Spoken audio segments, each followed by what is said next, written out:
A Chattanooga couple who survived Hurricane Irma on St. Martin finally arrives back home. They got in late last night. Alana LaFleur shows us the hardship they endured during their time on the island. When Melanie Newton and Chris Spear first arrived in St. Martin, they said everything was picture perfect. It looked like paradise. But not long after their arrival, panic joined them on their vacation. Word spread that Irma was coming. It was pretty terrifying to see everyone that lived there already very nervous. Children were even very nervous. Unable to get flights home, they bunkered down in their rental apartment, bracing for the hurricane. It sounded like a freight train. It was horrifying. These are pictures Chris took after Irma hit, documenting the mass destruction as they waited and prayed for safety from looters.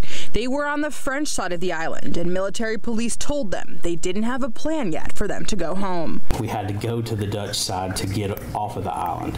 Two local men drove Chris and Melanie to the Dutch side through destruction like this. The couple finally had hope. Had that not happened, we may still be there. Thanks to help from selfless strangers, they made it to the airport on the Dutch side, where a U.S. Air Force plane waited. The most beautiful sight I have ever seen. This note was inside the plane. There was a sheet of paper inside the plane that said, "You are safe now, so that others may live." And there are no words to describe.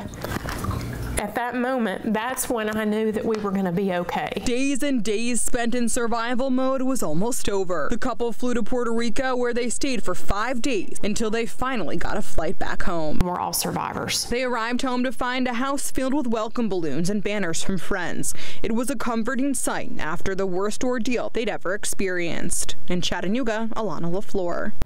And the couple spent the day catching up with friends and family.